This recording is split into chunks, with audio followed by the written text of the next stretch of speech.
You've found nightfall murmurs. When day fades into silence, the world begins to whisper. Some stories come as murmurs, some as warnings, but they all come at night. Don't be afraid to listen, but never listen alone.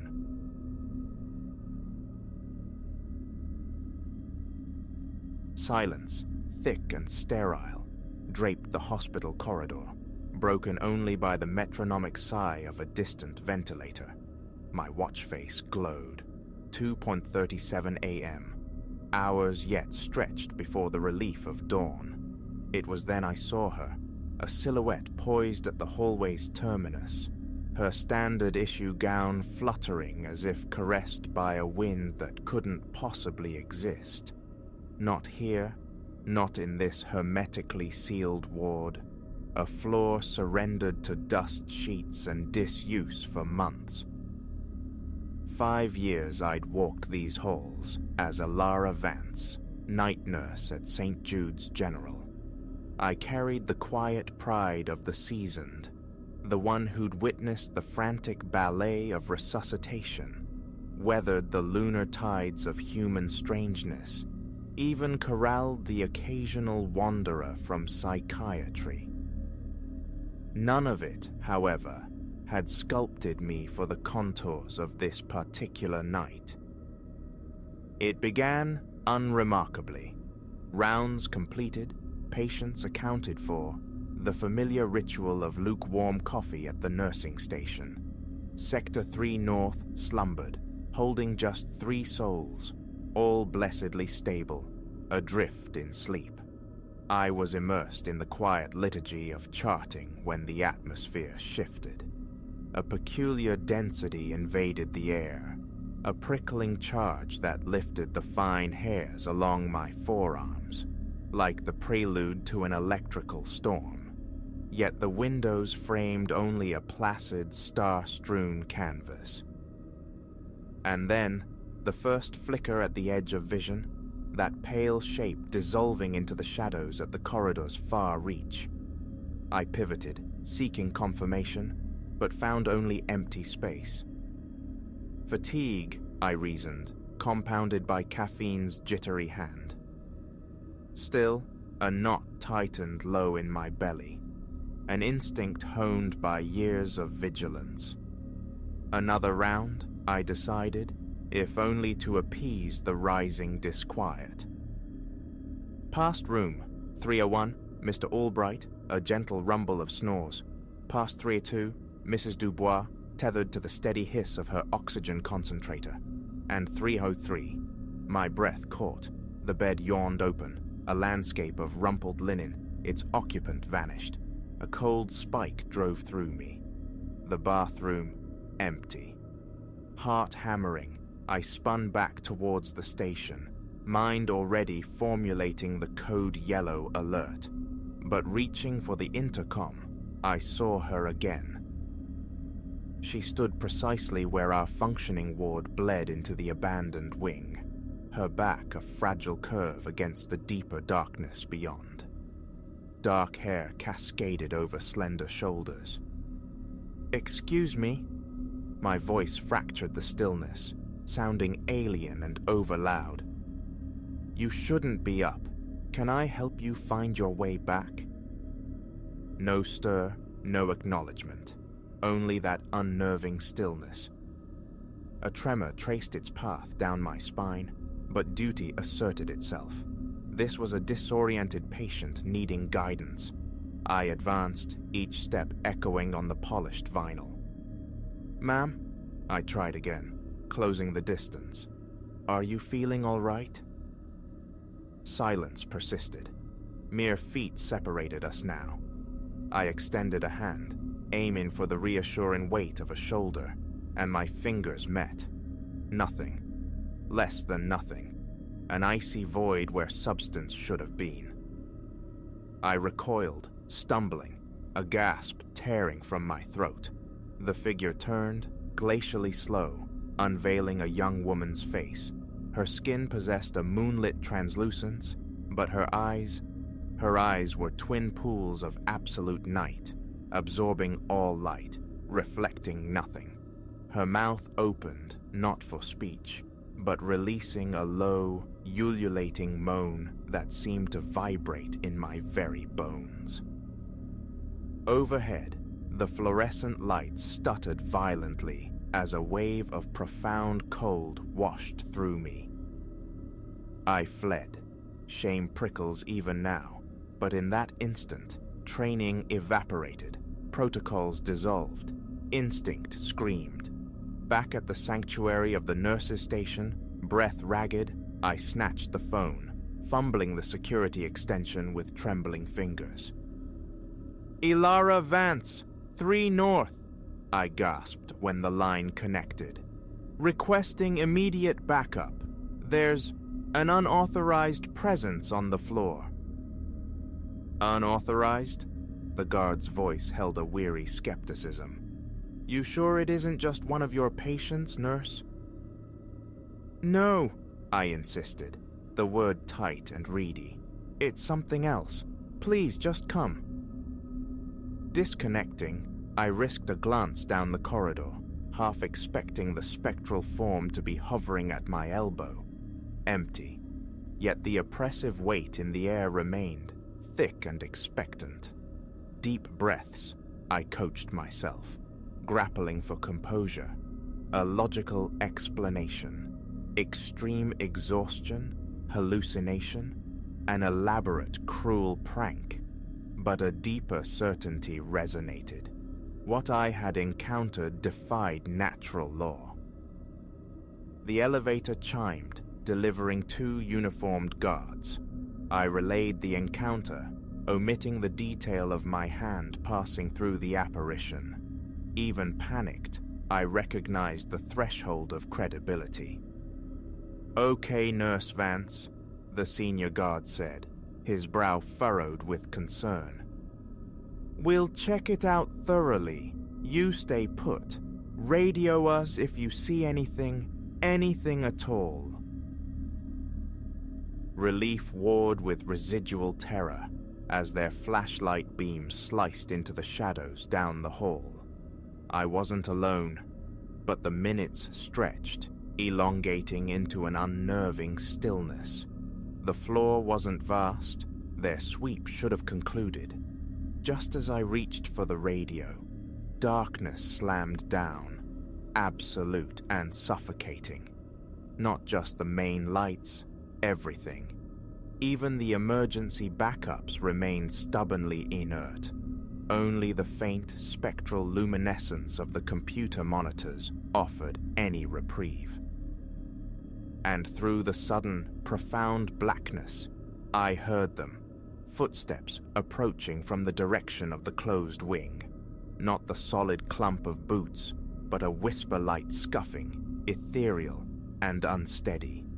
My hand shook as I activated my phone's flashlight, its beam a pathetic spear against the oppressive gloom. I swept it down the hallway. My blood turned to ice water. She was there, the pale woman, yet she was no longer solitary. Behind her spilled a legion, dozens strong, all clad in the familiar pale gowns, all possessing those same vacant obsidian eyes. They advanced, a silent tide, their movements disjointed, subtly wrong. I retreated instinctively, mind shrieking commands my frozen limbs ignored. As they drew nearer, recognition pierced the terror. Mr. Finch, who'd coded just last month, stern Mrs. Thorne, lost to the slow erosion of cancer weeks ago. And leading them, my breath hitched. Dr. Julian Croft, my mentor, years gone, his familiar wisdom etched even on this ethereal echo. They formed a silent circle around me, their collective presence leaching the warmth from the air, making each breath a struggle. I squeezed my eyes shut, bracing for an end I couldn't comprehend. Then, a touch on my shoulder, startlingly solid, undeniably warm. My eyes flew open. Dr. Croft stood before me, Not the spectral shade, but the man I remembered, his eyes filled with their familiar kindness. He offered a faint smile. "It's all right, Ilara," he said, his voice resonating as if from a great distance. "We mean you no harm." What is this?" The question emerged as barely a whisper.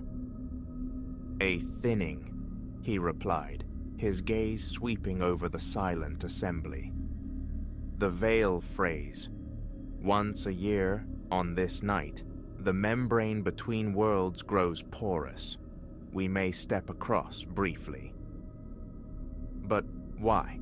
I asked, bewildered by the sea of spectral, yet familiar faces. A melancholic smile touched Dr. Croft's lips. Some returned tethered to regret, others yearning for a final glimpse of those they left behind, and a few— He paused, his gaze locking with mine, intense and purposeful. "A few come bearing tidings." He leaned closer, his voice dropping to a murmur, imparting words that resonated deep within my soul, words destined to irrevocably alter the course of my life. As he spoke, the surrounding figures began to waver, their forms dissolving like smoke, the profound darkness lifting. By the time his message concluded, I stood alone once more in the corridor, the lights flickering uncertainly back to life overhead. Stunned, the immensity of the experience washed over me in dizzying waves. The elevator chimed again. The two security guards emerged, looking perplexed. "Did you call again, Nurse Vance?" one asked. "We got a dispatch signal, but when we came up earlier, everything was quiet as a tomb." I opened my mouth, the impossible explanation hovering on my tongue, then closed it. "False alarm," I heard myself say, the words tasting like ash. "Everything's under control now." After they departed, I collapsed into the chair at the nurse's station, my thoughts a chaotic whirl. Morning would bring choices, difficult ones, spurred by Dr. Croft's revelation, a message impossible to disregard. But for now, as the first tentative fingers of dawn painted the windows gray, I simply allowed myself to breathe, to exist within a reality suddenly expanded, rendered infinitely stranger, more terrifying, and yet, somehow, more wondrous than I had ever dared to conceive. The night shift, and I along with it, would never be the same.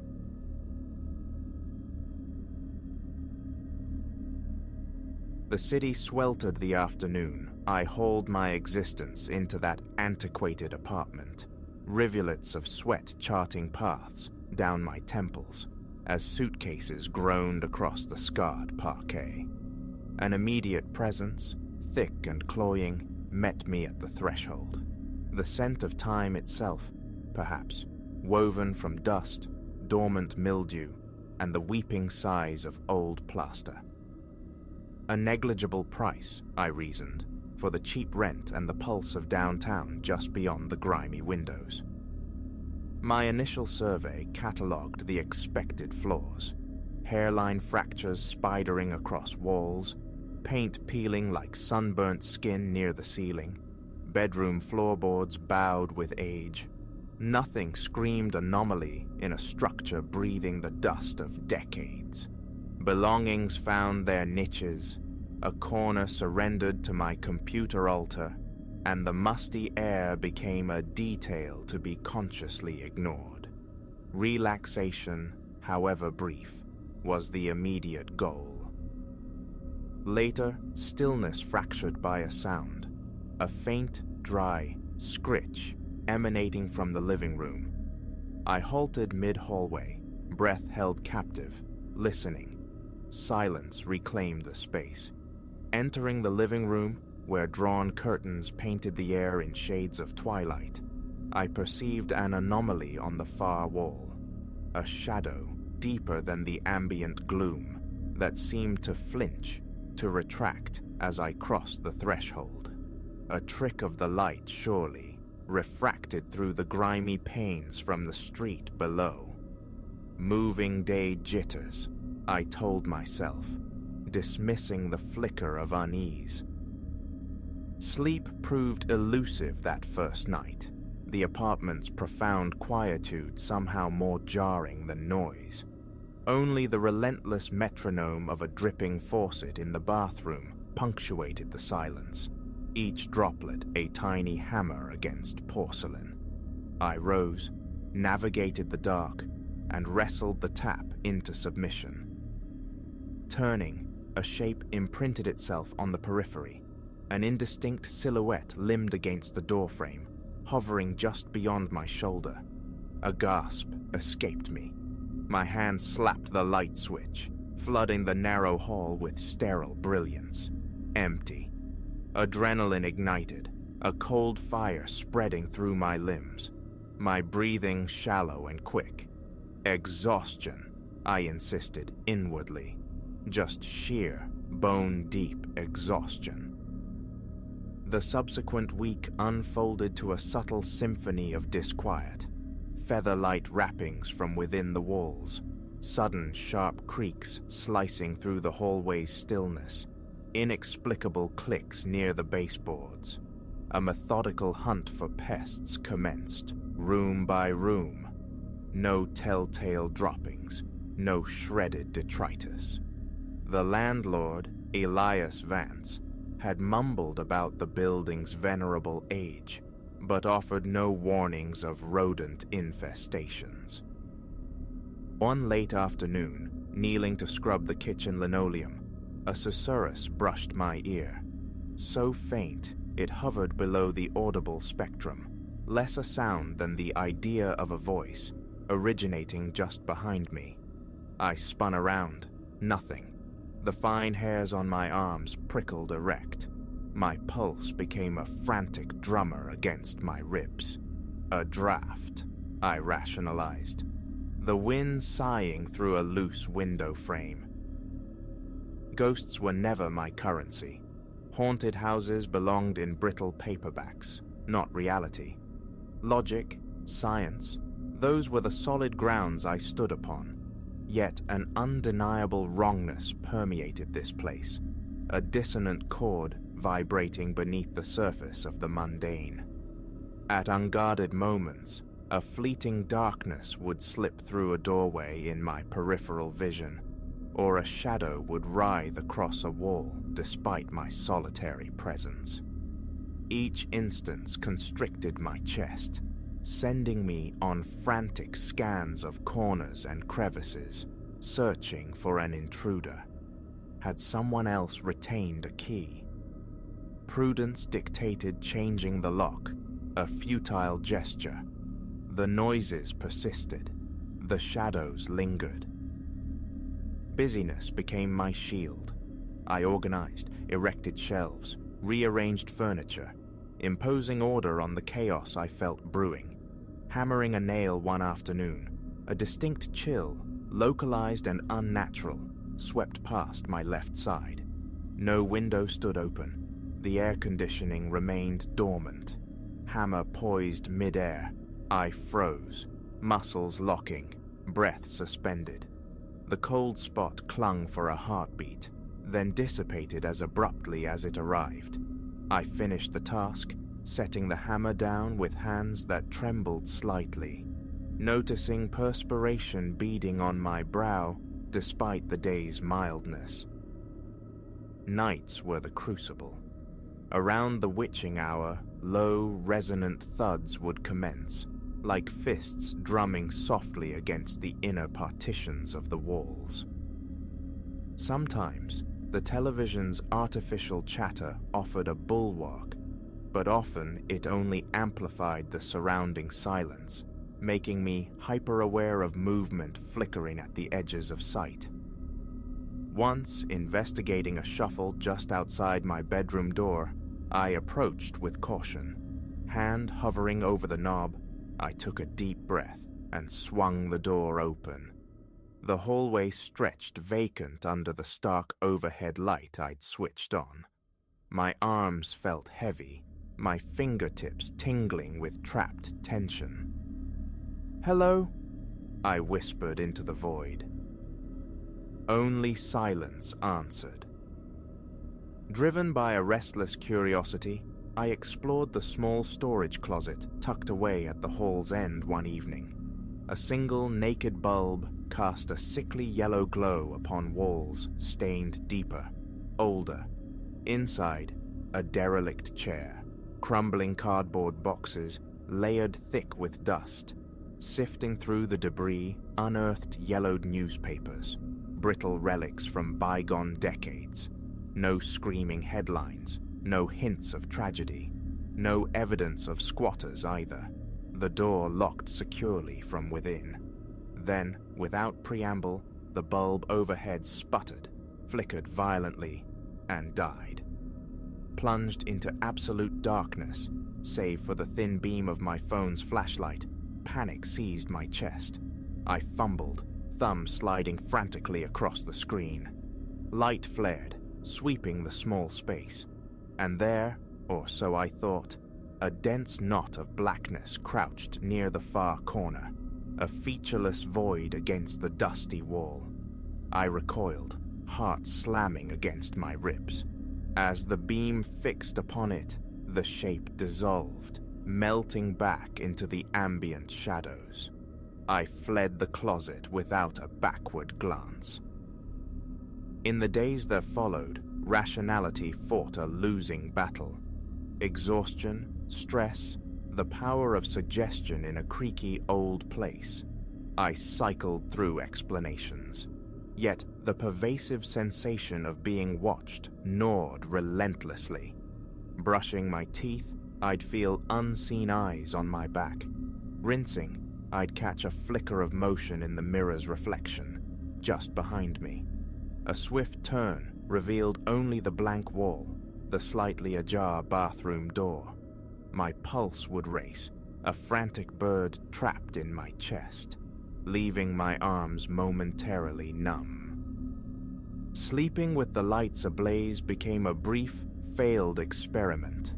The harsh illumination only birthed more shadows, deeper and more active in the corners, seeming to writhe and shift whenever my gaze flickered towards them. And the whispers persisted, soft exhalations from the hallway, not quite words but the texture of hushed murmurs.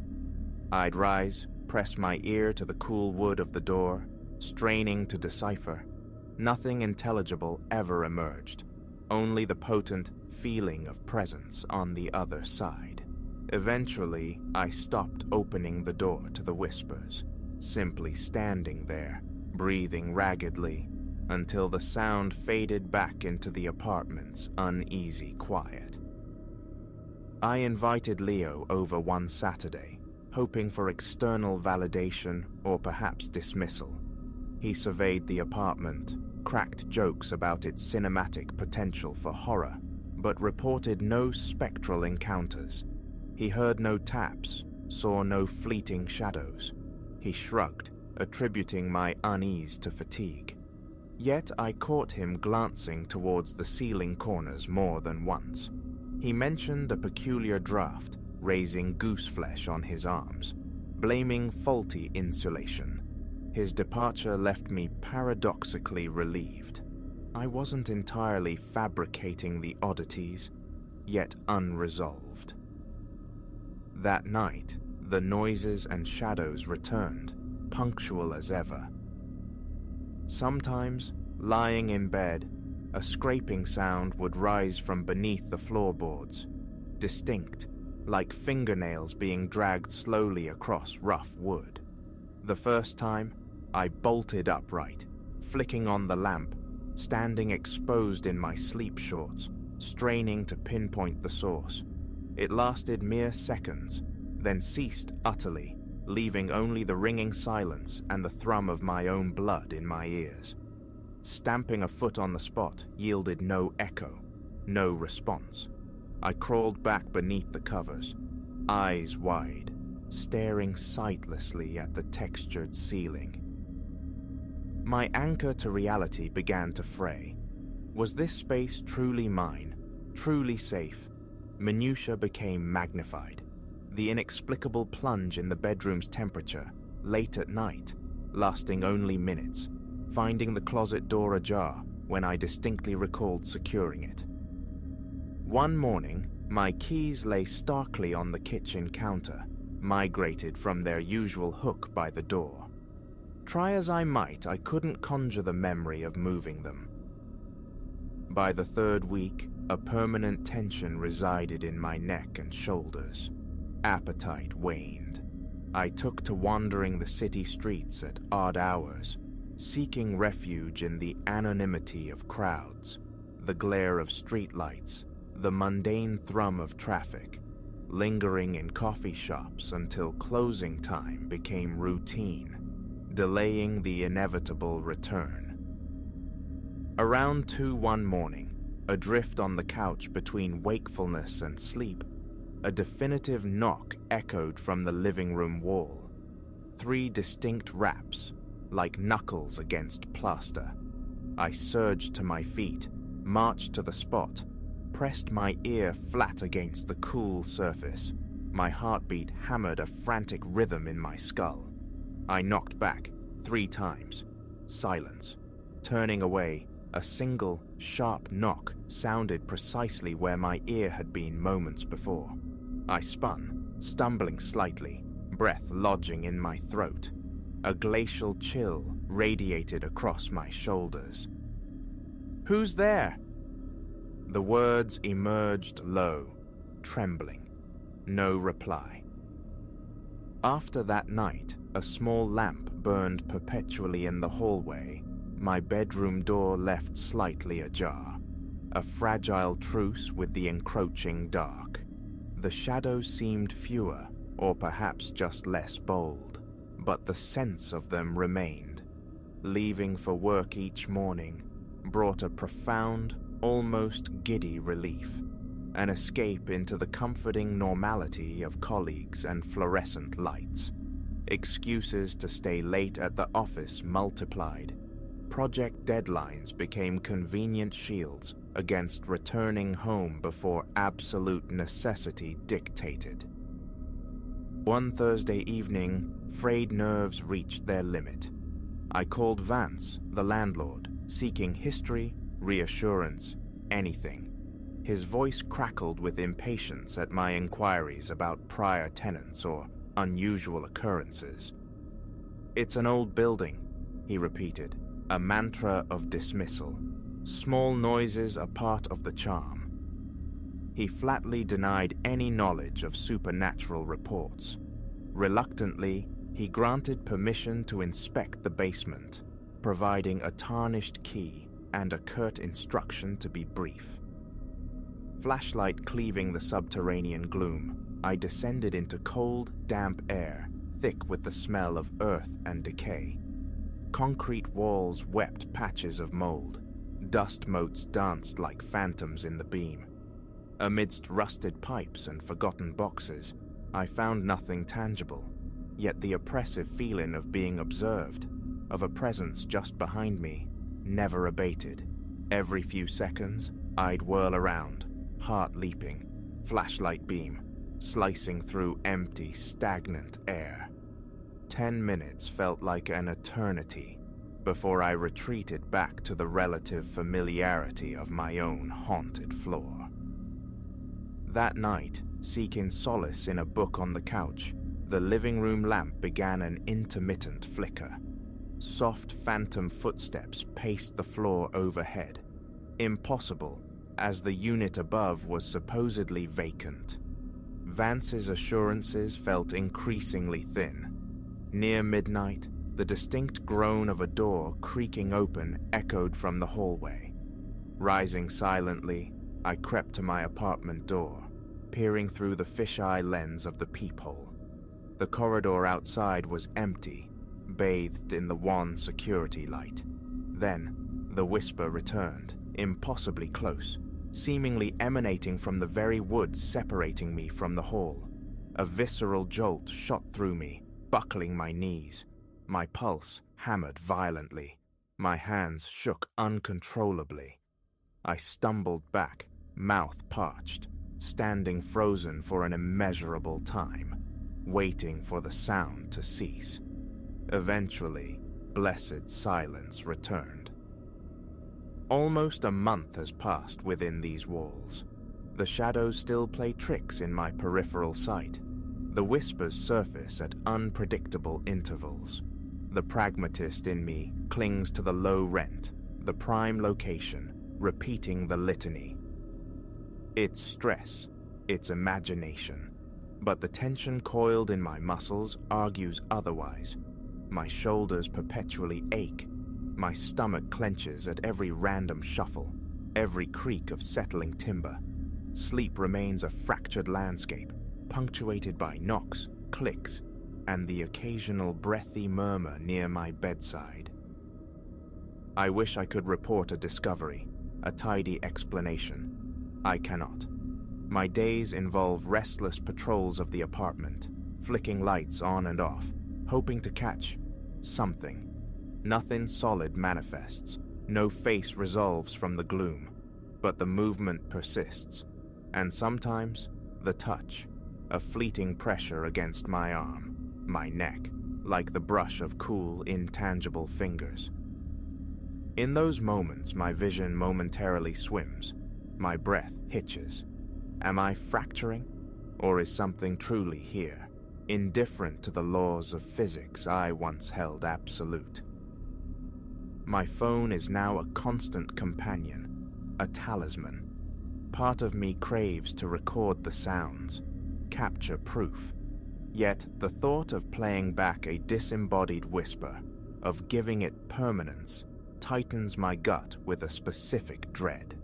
What if I hear something undeniable, something that shatters the fragile boundary I maintain? The constant vigilance is exhausting, the second guessing of my own senses corrosive.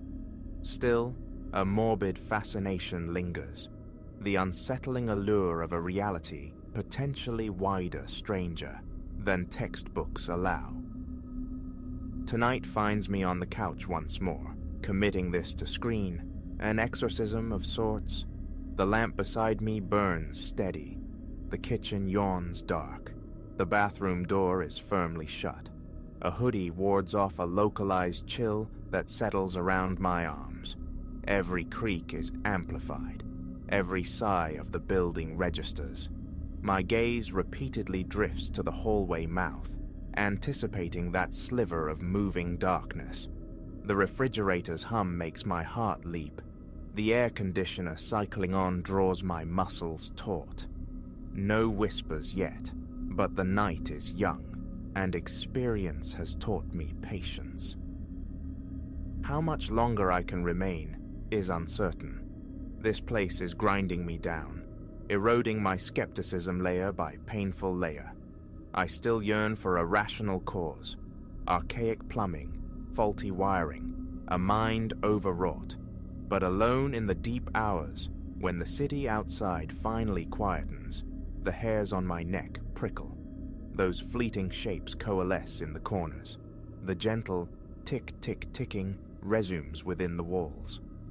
This was never a narrative I sought, yet here I am, inhabiting its uneasy pages day by day, awaiting a climax or a release. For now, coping is the strategy. Doors locked, keys guarded, phone charged and close. Peace is a distant memory, but sanity remains a goal I fiercely defend. If something shares this space, it remains elusive, content, for now, with subtle reminders of its presence, lurking just beyond the veil of sight. And I am left perpetually waiting, wondering when and how it will choose to reveal itself next.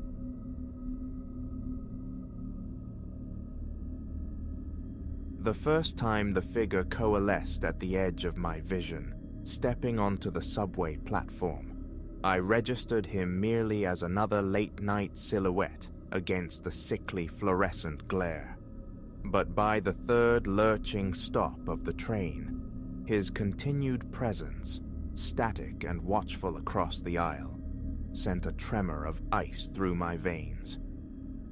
As carriage doors sighed open and hissed shut, bleeding passengers into the tunnels until only a scattered few remained, a chilling certainty dawned. This wasn't happenstance. This man, this shadow, wasn't just riding, he was tracking. And I, Ilara, was sealed in a rattling metal capsule, hurtling through subterranean blackness with nowhere left to retreat. 5 years I'd called this relentless city home. The nocturnal rhythm of the subway, its gallery of strange faces, the low hum of caution that thrummed beneath the surface for any woman navigating the urban labyrinth after midnight. These were familiar textures. Nothing, however, had woven a thread of genuine terror into that tapestry until this night. It was a Tuesday bleeding into Wednesday, the clock having chimed 2 a.m. somewhere above ground as I descended the echoing steps. My shift tending bar had left me frayed, the station's harsh light abrasive against tired eyes. The platform stretched nearly vacant, a sparse constellation of fellow night travelers awaiting the final train. He appeared then, tall, swallowed by a hooded sweatshirt pulled low, hands plunged deep into pockets. A deliberate tension coiled in his movements, a contained energy that snagged my attention. But this was the city that never slept, I reminded myself. Eccentricity bloomed freely in the pre-dawn hours. The train screamed into the station, a gust of stale, metallic air preceding it. I chose a seat near the doors, hoping for a swift exit. To my disquiet, the hooded man slid into the seat directly opposite, though vast stretches of vinyl bench lay unoccupied. I fumbled for my phone, feigning absorption, constructing a flimsy shield against his unseen gaze. Relief flickered when, at the next stop, a boisterous knot of teenagers spilled into the car, their laughter and overlapping conversations momentarily diluting the tension. A welcome buffer of noise and bodies, but their chaotic energy drained away 2 stops later, leaving a vacuum. And he remained, still opposite. Still, I presumed, staring from the shadowed cavern of his hood. My pulse quickened its beat against my ribs. Imagination surely, amplified by fatigue. Yet something drew my eye downwards, and the sight turned my blood to slush. His hands, they were knotted into fists, knuckles white mountains, the tendons stuck beneath the skin, and they trembled, a minute, terrifying vibration, betraying some fierce, barely contained internal pressure. Time to move. Feigning nonchalance, I rose, drifting towards the far end of the car, affecting an interest in the peeling subway map plastered there. A peripheral flicker confirmed it. He stood too. Another station sighed past, disgorging more passengers into the gloom. We were 4 now, myself, the hooded watcher, an elderly woman slumbering softly in a corner seat, and a businessman utterly consumed by the glow of his laptop.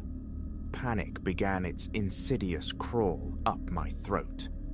My own stop lay several minutes further down the line, and the thought of disembarking at an unknown station in the dead of night was unnerving. But the alternative, remaining caged with this silent threat, felt infinitely worse. Then he closed the distance. A single, fluid motion carried him across the swaying car. He dropped onto the seat beside me, so close I could smell the acrid tang of stale cigarettes clinging to him. mingled with a faint, unsettling metallic scent that soured my stomach. "Evening, pretty thing." His voice emerged, a low, gravelly rasp. "Looking a bit spooked. Just want to chat." I muttered an excuse about a phone call, scrambling to my feet, angling towards the sleeping woman, seeking the frail shield of proximity. A backward glance confirmed my dread. He was rising again, mirroring my path, following. My heart hammered a frantic rhythm against my sternum, nearly drowning out the train's metallic clatter. My gaze darted to the businessman, a silent, desperate plea for acknowledgement, for intervention. He remained oblivious, adrift in his digital world, unaware of the predator circling mere feet away. The train began to decelerate, brakes groaning as we approached the next station. A decision, sharp and swift, sliced through the panic. Not my stop. Didn't matter. Anywhere but here. As the doors parted, I launched myself forward. Heavy footfalls pounded the grimy floor behind me. I sprinted up the stairs, taking them in twos, threes, lungs searing, air tearing at my throat. I burst onto a deserted street, the sparse lamplight throwing elongated, dancing shadows. Blindly, I ran, directionless, propelled only by the primal need for escape. I could hear him, gaining, his breathing a harsh pant close behind. Rounding a corner, I stumbled into a narrow alleyway. Brick walls rose on three sides, a dead end. The finality of the mistake crashed down, thick and suffocating. I spun, pressing my back against the cold, unyielding brick.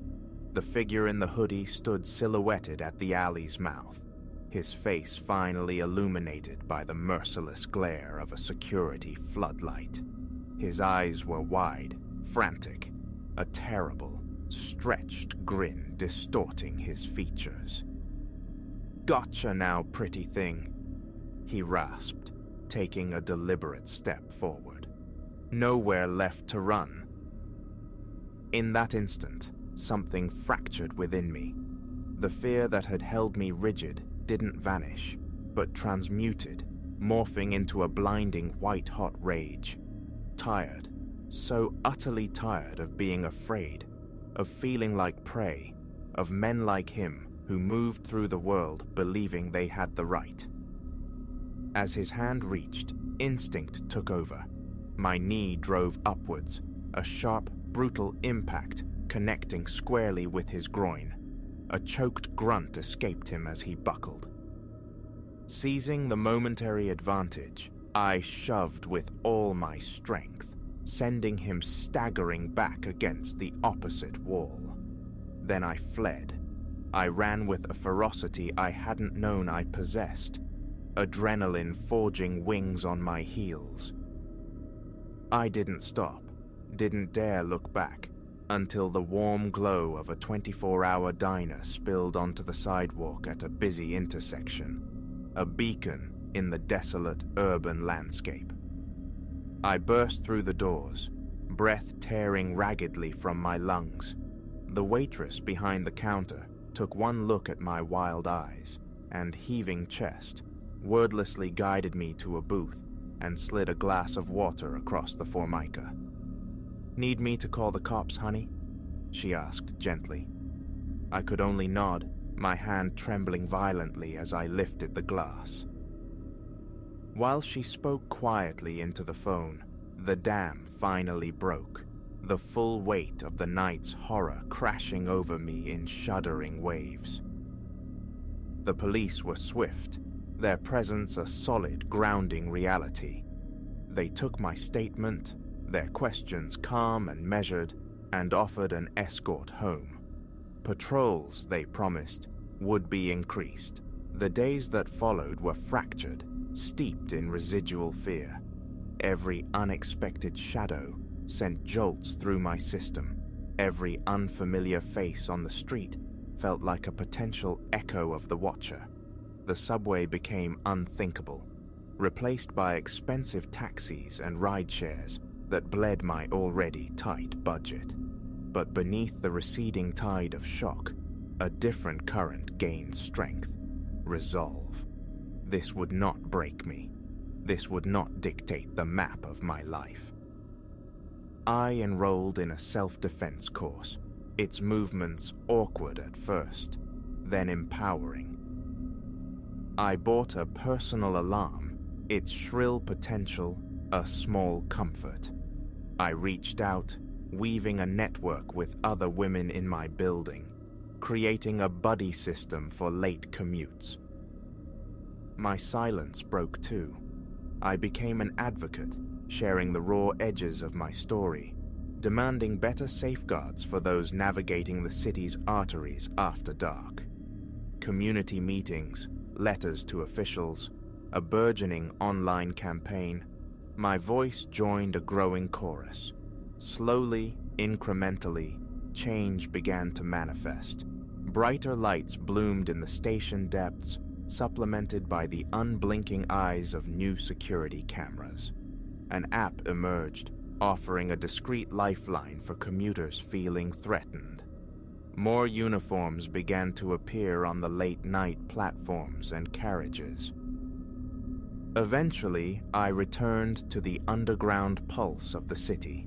The first ride back was a trial by fire, my heart leaping at every screech of brakes, every new passenger boarding the car. But I endured, and the next ride was fractionally easier, and the one after that. The figure from the alley never reappeared in my waking life, yet sometimes sleep offers no refuge. His footsteps still echo in dream corridors. The chill of the brick still kisses my back. I wake then, slicked with cold sweat, the phantom scream still vibrating in my throat. But I breathe deeply, remind myself, I am safe, I am strong, I survived. The experience left its indelible mark, etching lines of caution deeper into my awareness. I scan my surroundings now with a vigilance previously unknown, but alongside the caution, a new confidence resides, a quiet assertion. I learned the geography of my own strength that night, learned I could fight back, could defend my own space. Now sometimes, late on the train, I see her, another woman, her posture tense, eyes flicking nervously towards a male passenger. I meet her gaze, offer a small, understanding smile. Maybe I shift seats, closing the distance, becoming a silent, watchful presence beside her. Because this is the paradox of the city, of existence itself. Danger breathes in the shadows, yes, but so does community, so does solidarity, so does the profound strength we find, not just within ourselves, but in each other. We watch out, we stand together, we refuse to surrender the night. So if you find yourself bathed in the subterranean glow, a tremor of unease tightening your chest, remember Ilara's story, remember your own resilience, and remember, you are rarely truly alone. Look around, connect, ask for help. Because while predators undoubtedly stalk the darkness, protectors walk there too. And sometimes, when necessity demands, we find the hero we need, staring back from our own reflection.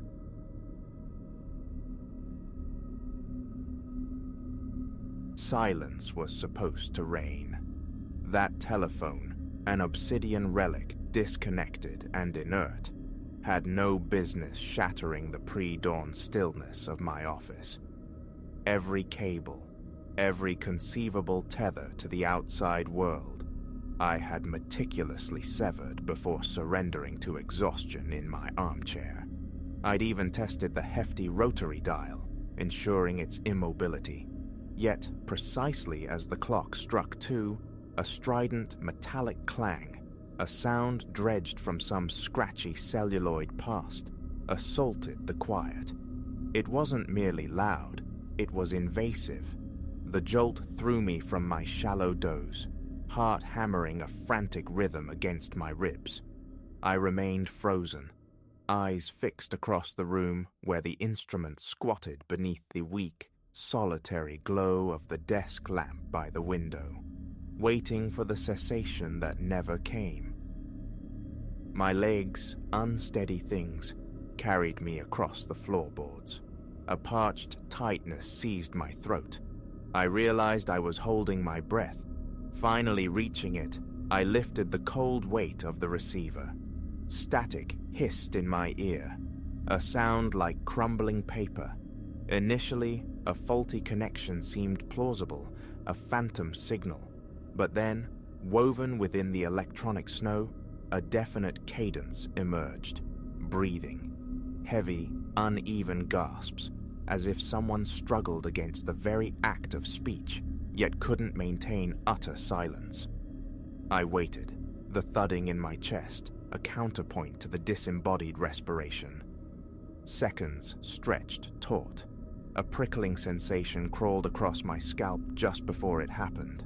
My name, Elias, whispered faintly. The sound distorted, strangled, as though forced through a constricted passage. Hello? My own voice was a dry rasp. The line clicked, falling dead. Replacing the handset, I recoiled, rubbing gooseflesh from my arms despite the room's stuffiness. Rationalizations clamored. A crossed wire somewhere, a bizarre telemarketing glitch. But the phone wasn't connected. Had I blundered? Missed a hidden cord? I turned the heavy bakelite casing, inspecting every angle. Nothing. No sinew of wire linked it to the wall jack. Only the thick, coiled umbilicus tethering the handset to the base remained. It sat there, an island, utterly devoid of external power. My stomach clenched into a knot. The acrid taste of bile rose in my throat. Discarding it, hiding it away, the thoughts flickered, but exhaustion won. Morning would bring clarity, I told myself. I retreated to the office couch, extinguished the lamp, and courted oblivion. Perhaps 30 minutes slipped by before the sound returned. This time, a single, sharp peal, cutting short almost instantly. I scrambled upright, fumbling for the light switch. Silence reclaimed the room. The phone sat impassive. I watched it, muscles coiled, anticipating another ring. None came. A clammy sweat broke out across my skin. Enough. My apartment was only a few blocks distant.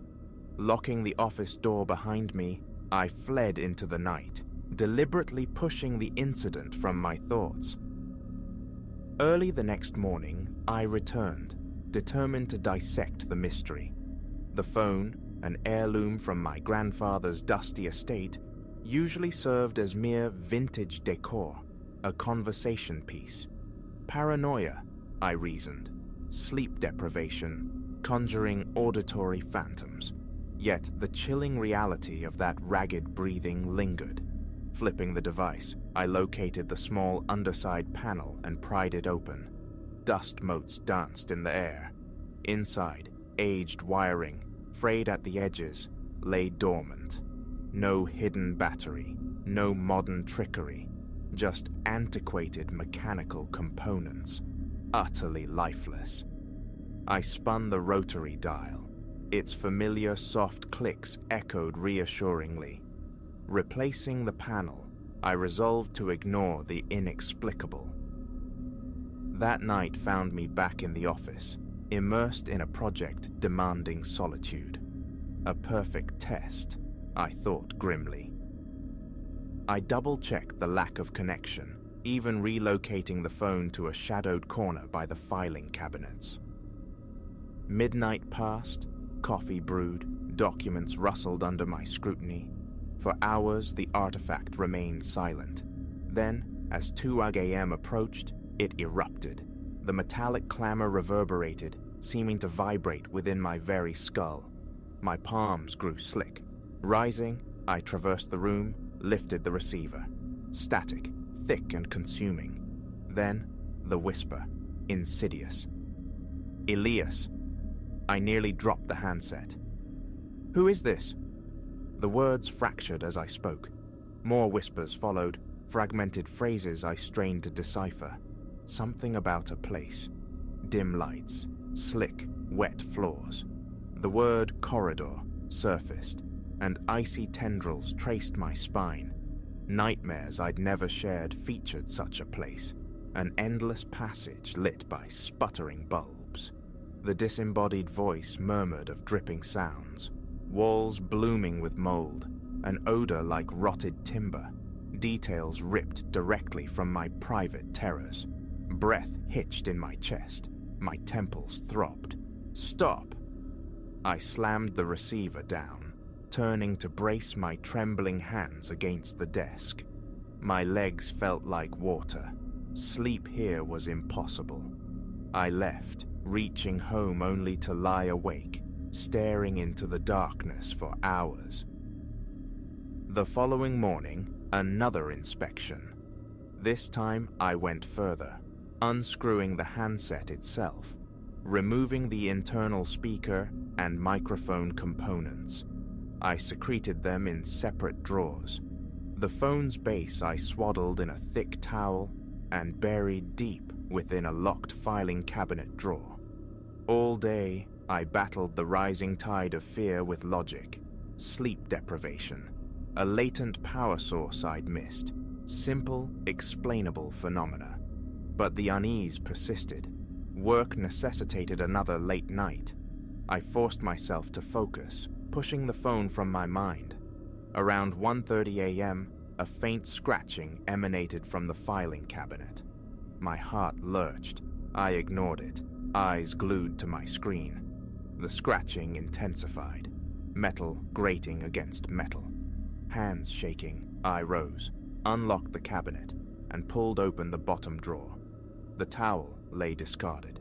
The phone base had shifted, nestled against the back, the rotary dial slowly, impossibly, spinning. I watched, transfixed, as it rotated, 0 to 9, then 9 to 5, a nonsensical sequence punctuated by soft clicks. My mouth was Saharan dry. Blood pounded in my ears. Then, the ringer chimed 3 times, each peal sharp and distinct. I slammed the drawer shut, gasping for air. The ringing ceased. Grabbing my jacket, I fled the office, unable to endure another moment. In my car, I sat for 10 minutes, staring up at the darkened windows, save for the single lamp illuminating my desk. From the outside, serene silence. The next day, resolve hardened. It had to go.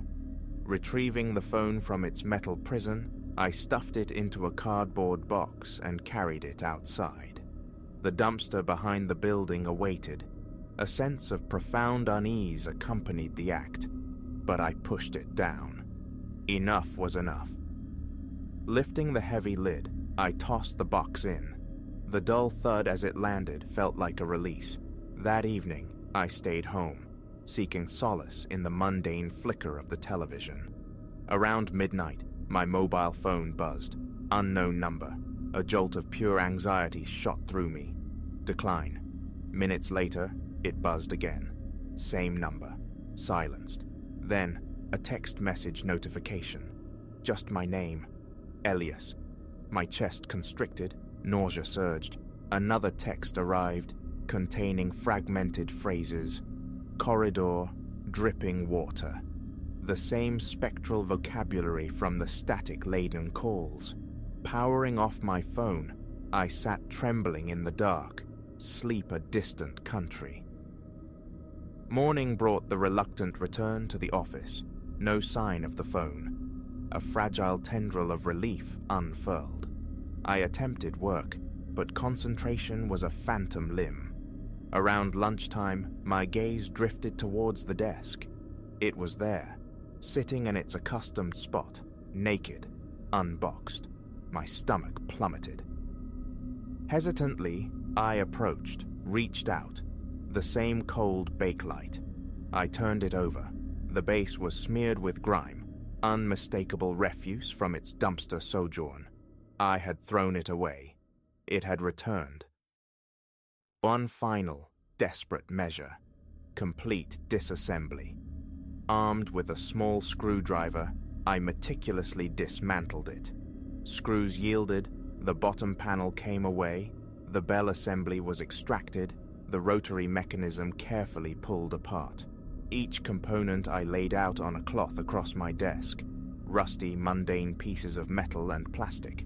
Nothing extraordinary. A fleeting sense of mastery settled over me as I returned to my laptop. 2 hours later, a sixth sense made me turn. It sat there, fully assembled. Upright, screws tight, dial intact, as if my efforts had been a dream. My breath snagged. Pins and needles prickled my hands. Trembling, I lifted the receiver. Instant static, then the voice, slow, rasping my name. Elias.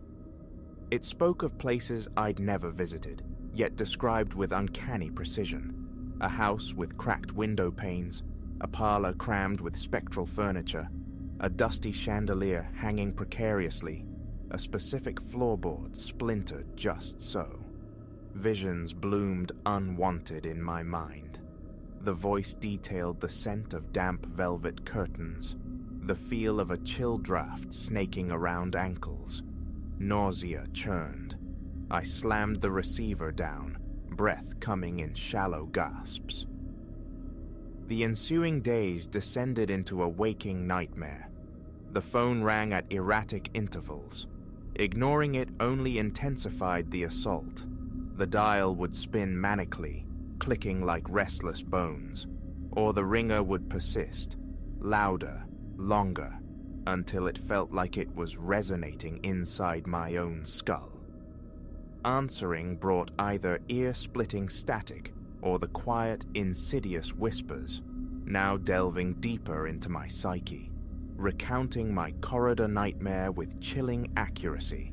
The paralysis, the specific cadence of the dripping water, the pervasive mold smell. Cold sweat would bead on my forehead, my hands shaking too violently to hold the receiver steady.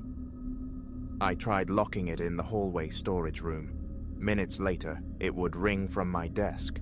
Opening the storage room revealed only emptiness. The phone would be back in its place upon my return. A constant pressure built behind my eyes. One evening, fleeing the office, I found my personal mobile compromised. Calls from numbers displaying only static.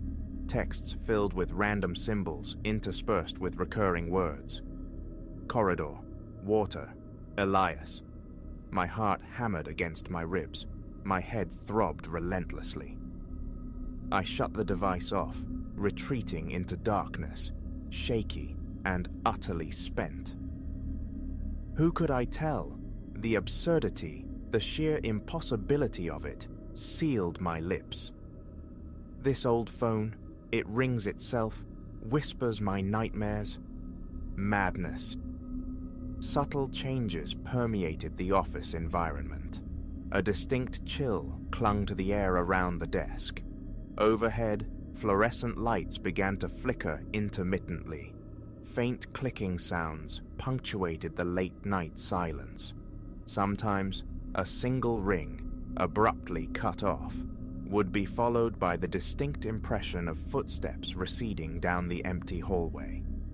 Each check revealed nothing.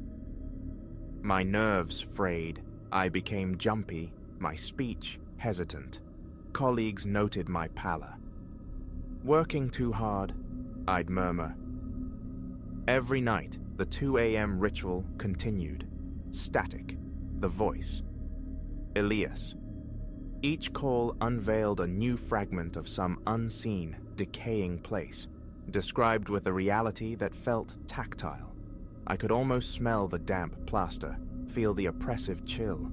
These were glimpses, I felt with growing certainty, of somewhere I was never meant to perceive.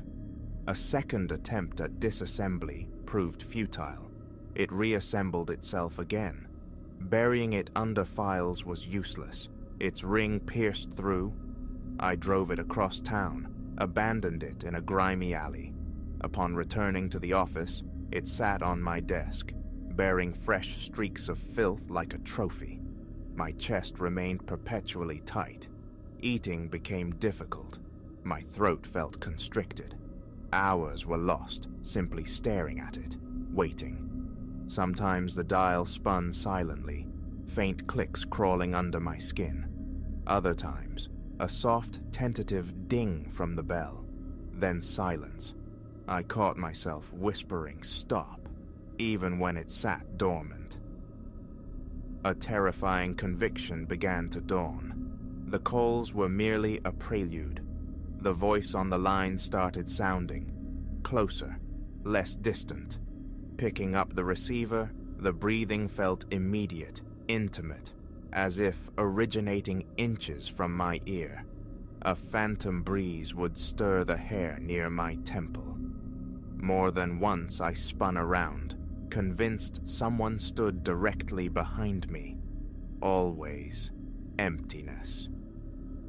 The breaking point arrived one night just before the dreaded hour. 1:59 a.m., my computer clock confirmed. The phone rang. I lifted the receiver. "I don't need this line anymore," the voice rasped. Ice flooded my veins. My fingers clenched the bakelite. Cold sweat erupted on my forehead. My heart went wild. "Almost ready," it continued, the whisper thick with implication. "To speak without this intermediary." My hand shook so violently, I fumbled placing the receiver back in its cradle. Vertigo threatened. I fought to regulate my breathing. Now I sit here. The office is steeped in late-night silence, yet it feels pregnant, watchful. The phone remains quiet, but my eyes dart towards it constantly. A vice grips my chest. My head pulses with dull dread. Concentration is impossible. The lights flicker. Every creak of the building sets my teeth on edge. That final message echoes. Don't need this line anymore. It implies imminence, a transition. Fear coils deep within me that closing my eyes will invite the whisper directly into my ear, the sensation of unseen presence at my back.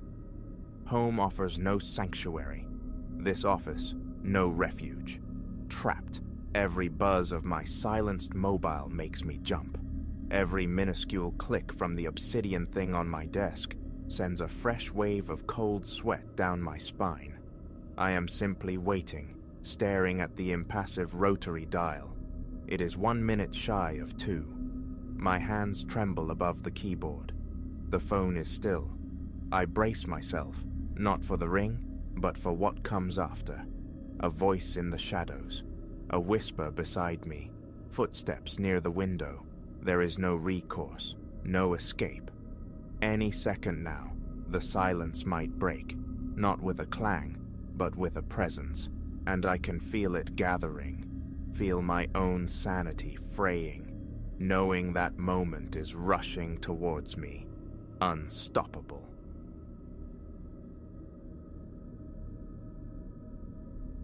Let me preface this by confessing a long-standing intimacy with dereliction. For years, my lens has sought solace in the skeletal remains of factories, their ceilings poised for surrender, their floors a treacherous lacework of rot groaning beneath my boots. I've scaled towers where stairs crumbled like ancient teeth, courting gravity's embrace more times than prudence allows. Yet none of that decay, none of that inherent risk, ever truly disquieted me like the time-worn manor brooding just beyond the city's sprawl. Allow me to be unambiguous. The gloom of forgotten hallways, the chorus of unseen settling, the patina of dust, these are familiar companions. What was utterly alien, however, were the spectral visages mirroring themselves in my photographs. where no living soul stood beside me. That anomaly, that chilling impossibility, burrowed under my skin with an icy persistence I'd never known. The whisper of its existence reached me circuitously, a casual mention from an acquaintance, Reese. He spoke of a dilapidated estate swallowed by an untamed field some 20 miles out, a place holding no allure for him but instantly igniting a flicker within me. Uncharted on any map, it beckoned to my portfolio's hunger for architectural ghosts. A sullen Friday afternoon found me driving towards it, the sky a canvas of bruised grey. Even from a distance, the house possessed a formidable presence, encircled by trees whose limbs clawed at the heavens in gnarled supplication. Pushing through the dense, waist-high tangle of grass and weeds that guarded the approach left my boots sodden with damp earth. The manor itself, a 2-story edifice of aged stone, stared back through vacant window sockets. Its porch timbers sagged, warped by seasons of neglect. Paint peeled around the remaining panes like sunburnt skin. A fractured gutter dangled precariously from the roofline. Familiar signs of abandonment, yet they stirred the usual thrum of anticipation within me. My camera bag, however, felt unusually burdensome against my shoulder, perhaps weighted by the palpable density of the air. Fear hadn't yet found me, only the keen eagerness to begin my work. Planting my tripod firmly before the structure, I aimed to encompass its entire decaying facade. Wide-angle compositions materialized, exposures bracketed. My high-resolution camera, a precise instrument, drinks in minutiae. At the time, nothing overtly strange registered. A few crows punctuated the silence from their rooftop perch with guttural croaks. The front door, slightly ajar on corroded hinges, offered a sliver of darkness. I documented everything. The weathered stone, the skeletal trees, the defiant weeds. Circling the porch, I peered through grimy, cracked windows, but the interior remained shrouded in impenetrable shadow. A faint zephyr stirred the hairs on my neck. A rustling erupted from the overgrown shrubbery nearby. Likely vermin, a common soundtrack in such forsaken places. After nearly an hour dedicated to the exterior's silent narrative, the shadowed interior beckoned. The front door yielded with a protracted groan. Stepping across the threshold, I was met by an olfactory wave, musty, cloying, a blend of damp timber and decaying textiles. The foyer lay under a thick shroud of dust, disturbed only by footprints, faint and seemingly old, certainly not my own. Such traces weren't unprecedented. Vagrants or fellow explorers sometimes leave their mark. Unperturbed, I swept my flashlight's beam across peeling wallpaper and deeply fissured floorboards, capturing the neglect with intermittent flashes. Deeper within, a cavernous living room revealed itself, dominated by a grand fireplace choked with soot and a skeletal couch shedding its tattered upholstery. More photographs documented the scene. Periodically, a soft, rhythmic tapping emanated from the upper floor. Loose shutters, perhaps, or branches brushing against the outer walls. Experience had taught me to filter the random protests of dying buildings, yet this sound possessed a cadence, a deliberate quality. I paused, listening intently, trying to pinpoint its source. Silence fell when I stood still, the rhythm resuming only when I moved. A nervous current tingled along my nerves, but I pressed onward. Ascending the main staircase required caution. The banister felt precarious beneath my grip. The second-floor hallway stretched narrow and dim, lined with closed doors. One resisted my attempt to open it, firmly stuck. I photographed the corridor, the flash illuminating swirling motes of dust.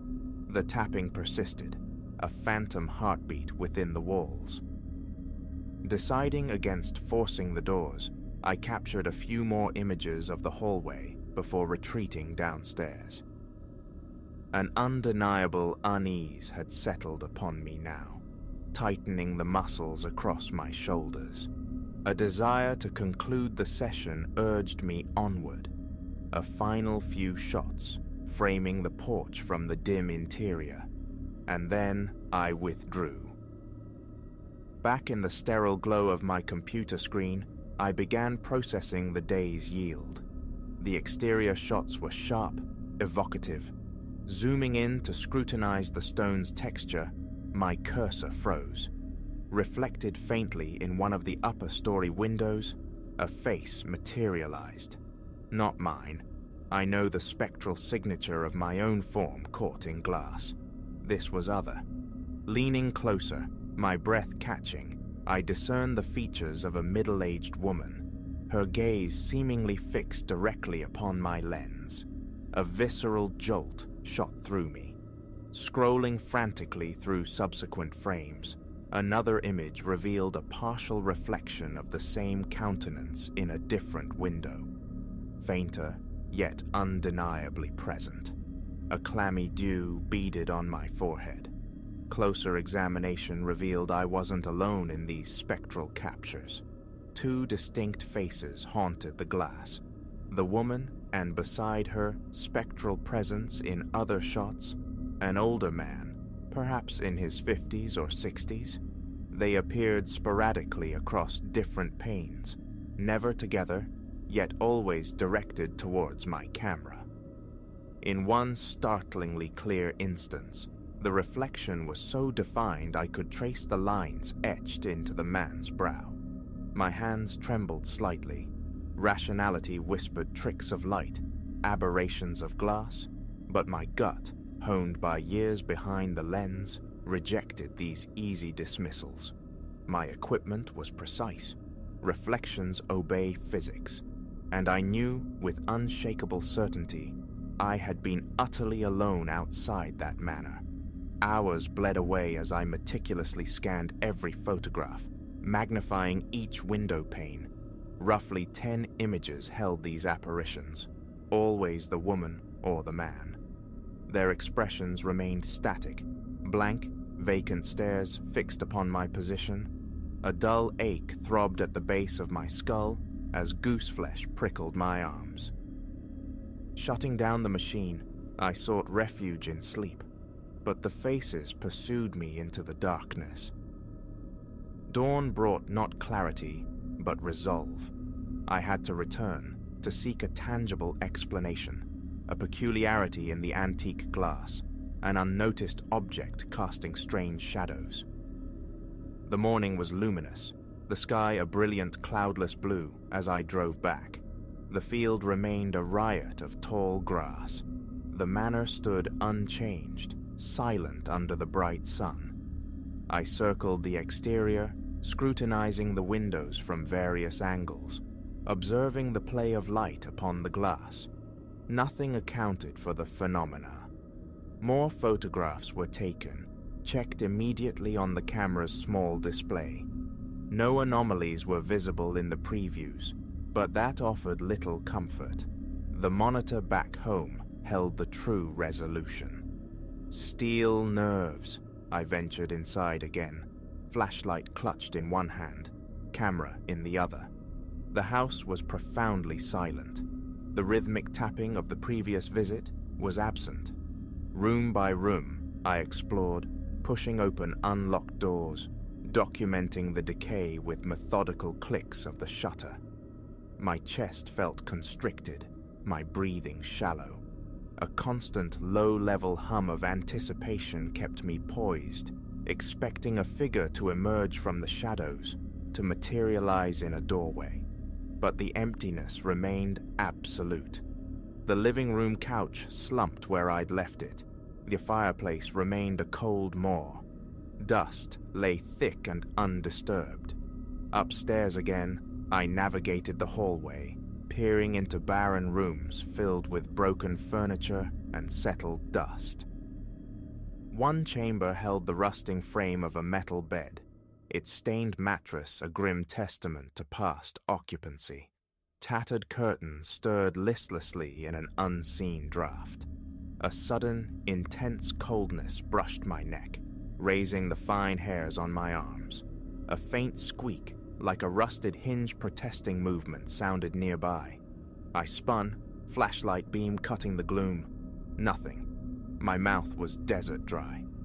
Forcing myself onward, I took a few final shots before retreating, my heart hammering against my ribs, the metallic tang of adrenaline sharp on my tongue. That evening, loading the new batch of images felt like approaching a precipice. My throat tightened as the familiar faces reappeared. Window after window, floor after floor, they manifested. The woman's unwavering eyes, the man's lined visage. Their expressions hadn't altered. They were static observers, merely shifting their vantage points within the glass. My fingers trembled navigating the files. A wave of nausea threatened, yet I compelled myself to look, desperate for a rational flaw, a distortion, anything but the chilling reality these reflections presented. They looked too substantial, too real. The ensuing days were consumed by the enigma. I shared the photographs with Reese, my trusted fellow photographer. He examined the screen in prolonged silence, eventually shaking his head, baffled. He couldn't fathom how such images were possible without subjects present. Had I seen anyone? No, I assured him. Absolutely not. His advice was simple, yet unsettling. Leave it be, Elias. You might be stirring something best left undisturbed. His words resonated, unsettling my pragmatic disbelief in the supernatural. I craved explanation, not superstition. One final pilgrimage drew me back, compelled by a need to confront, perhaps even to catch whoever, or whatever, was responsible. Late afternoon again, the sun dipping low, casting the manor in elongated, dramatic shadows.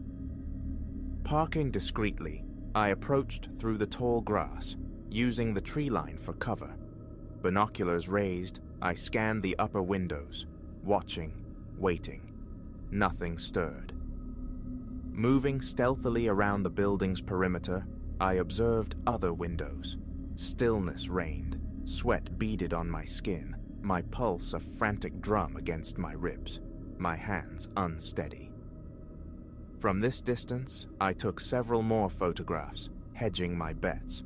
Finally, summoning my courage, I stepped onto the porch, peering through a cracked pane into the darkened living room. Nothing seemed amiss within the gloom.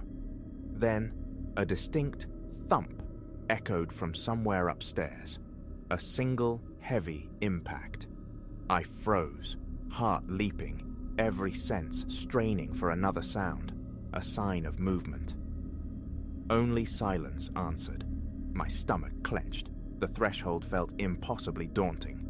My reservoir of courage had run dry. Turning away, I retreated to my car, the weight of the unseen pressing down on me. Later, examining the photos, she was there again. The woman in a window near the porch.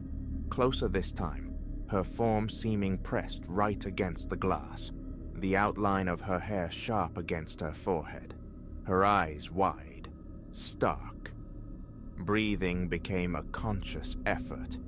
I closed the files, shut down the computer, and sat enveloped in a silence broken only by the frantic thudding in my own ears. For days, I tried to bury the experience, immersing myself in other projects, photographing a cavernous old warehouse across town. But the faces lingered at the edge of my thoughts, resurfacing in the quiet hours of the night. The chill on my neck became a phantom sensation, a constant reminder. Sleep offered little escape. I developed new rituals, triple-checking locks, scanning shadows. My appetite waned. A persistent anxiety became my shadow. Never before had mere photographs exacted such a psychological toll. Eventually, I archived the manor images onto an external drive, banishing them from my main system, hoping distance might quell their power. Yet, the memory remained potent. Thoughts of contacting the local historical society surfaced. Perhaps records held clues, histories of tragedy or ownership that might shed light. But Reese's warning echoed, intertwining with a primal instinct for self-preservation. Perhaps some doors are best left unopened. I never returned to the manor. Curiosity finally yielded to a profound, instinctual dread. Now, driving anywhere near that region sends an involuntary shiver down my spine. My gaze deliberately avoids the direction of that overgrown field. The photographs remain entombed on the external drive, undeleted but unvisited, unseen by other eyes. Occasionally, the cursor hovers over the folder icon, a morbid curiosity warring with visceral apprehension. Then the familiar churning begins in my gut, and the impulse dies. That is the extent of it. The experience retains a quality of the unreal, yet the evidence resides on that drive. I know what the lens captured. I know those faces were absent to my naked eye. I know I stood alone in the encroaching twilight, yet they observed me from the glass, their blank stares unwavering across multiple frames, silent witnesses trapped in the silvered surface. No explanation suffices. It simply remains the most profoundly unsettling encounter of my career, eclipsing every crumbling staircase and spectral draft. My explorations now favor ruins with more predictable ghosts, rust, decay, the sigh of the wind. That manor, with its faces pressed eternally against the glass, can keep its vigil. Let it wait for the next curious soul. My part in its story is finished.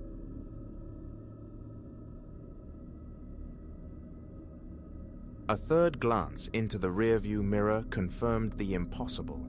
The hulking shadow clinging to her bumper was no phantom of fatigue, no random fellow traveler. Coincidence had bled into pursuit. What had commenced as a hopeful migration, a solo trek towards the Sunrise Coast, had devolved into a predatory ballet on the blacktop, and Alara was the terrified quarry. This pilgrimage eastward was meant to be cathartic, a ribbon of asphalt unfurling towards a new beginning.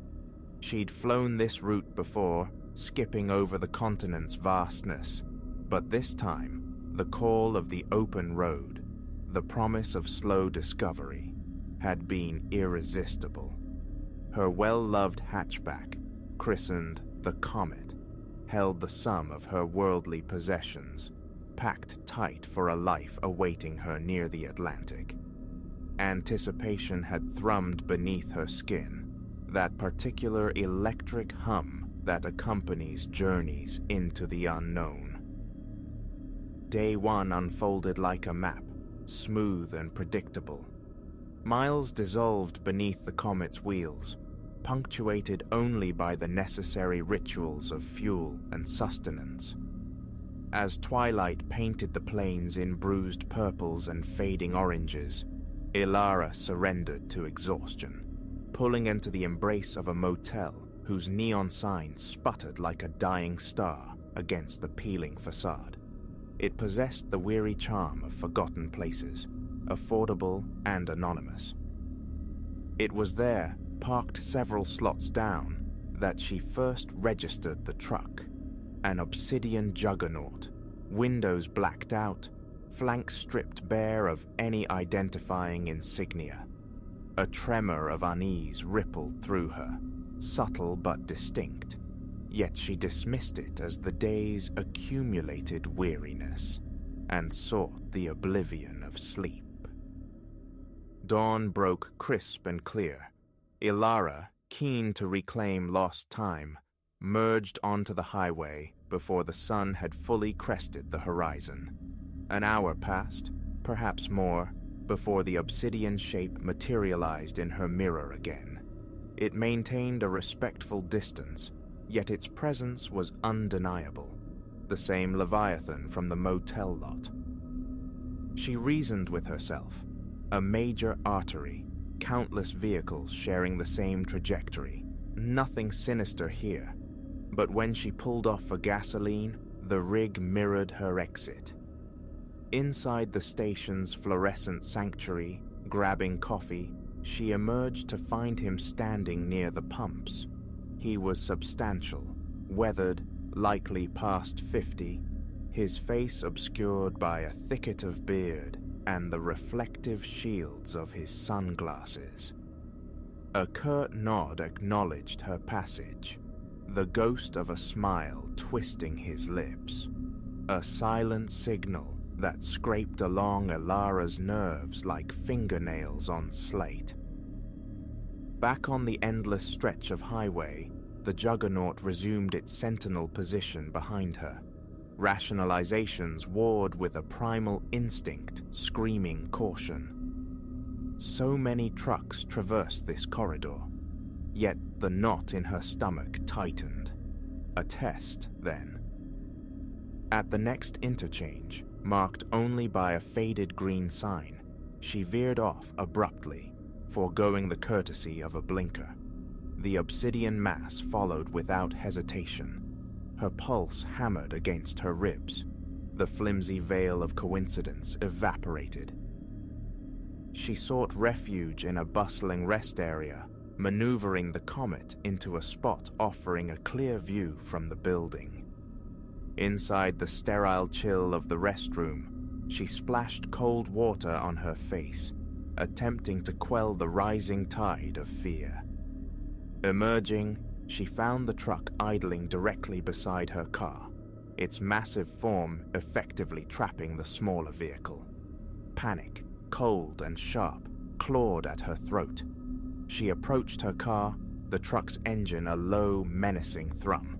Through the tinted glass, the driver remained an unseen presence. As she drew near, the passenger window descended with a soft electronic whir. "Bit of bother, are we, little bird?" The voice, gravelly and laced with amusement, drifted out. Ilara shook her head, her fingers clumsy with the keys. No trouble. Fine." A low chuckle rumbled from the cab, raising the hairs on her arms. "Certain. Seems a long way from your nest." How? How could he know? Her hand trembled violently, the key scraping against the lock. "I said I'm fine," she repeated, injecting a firmness she didn't feel. The lock clicked open. She practically fell into the driver's seat, slamming the door and engaging the locks in one frantic motion. The driver's laughter followed her, louder this time. "All right then, safe travels. Be seeing you." Not a farewell, a pronouncement. Ilara wrenched the Comet out of the parking space, tires squealing in protest. Her thoughts spun chaotically. His motive, his identity. Why her? For hours, she drove with frantic intensity, a hunted animal seeking escape. She took obscure exits, looping back onto county roads, weaving a desperate, erratic path. For a fragile interval, the rearview mirror remained blessedly empty.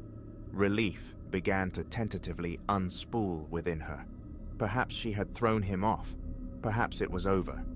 Then, rounding a sweeping curve, she saw it, parked stoically on the shoulder, engine breathing softly, waited the obsidian juggernaut. As she swept past, it smoothly rejoined the highway, falling into its familiar, predatory position behind her. Raw terror seized her. This wasn't mere pursuit, it was a game, and he was the master. She groped for her phone, the lifeline to help, only to be met with a dead black screen. In her earlier flight, charging it had been forgotten. The car charger lay buried deep within a duffel bag in the trunk. She was utterly, terrifyingly alone. The sun bled towards the horizon, stretching long, distorted shadows across the asphalt. She couldn't sustain this flight. Adrenaline was a finite resource, fear a corrosive fuel. She needed sanctuary. Ahead, road signs promised a small town, a meager cluster of lights against the encroaching dark. But something, anything.